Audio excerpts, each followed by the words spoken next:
সেটা বহুবার হচ্ছে, মানে যে টেলিভিশন কাজটা আমরা করেছি সেটা নিয়ে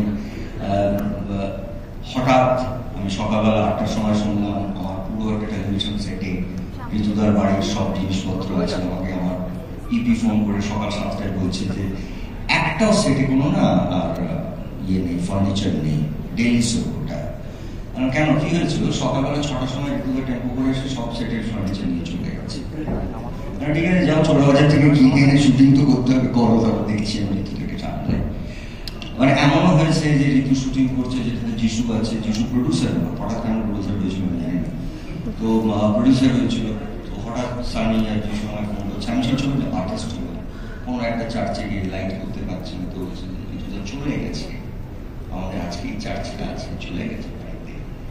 আমি শুটিং করছি, তখন কোনো মোবাইল নেই। শুটিং থেকে বেরিয়ে আমরা টেকনিশিয়ান থেকে বেরিয়ে বাড়ি গিয়ে তুই কি ন্যাকামি করছিস, ছেলেগুলো কাজ করছে, প্রডিউস করছে, এই বাজেটের মধ্যে করছে, তুই ওদিকে ফোন করে বল তোর কি লাইটটা ছাড়া করবে, তুই কি শুটিংটা শেষ কর। আমার বক্তব্য হচ্ছে যে ঋতুর না একটা অদ্ভুত রকমের মানুষ ছিল। মানে ইনফ্যাক্ট আমার মনে আছে যখন আমি গানের ওপারে পরে একটা ছবি করেছিলাম যেখানে মিমি অর্জুনকে নিয়ে, তখন ঋতুর সঙ্গে আমার ওই ঝগড়া সময়টা আমি অনেক স্টোরি পেলাম।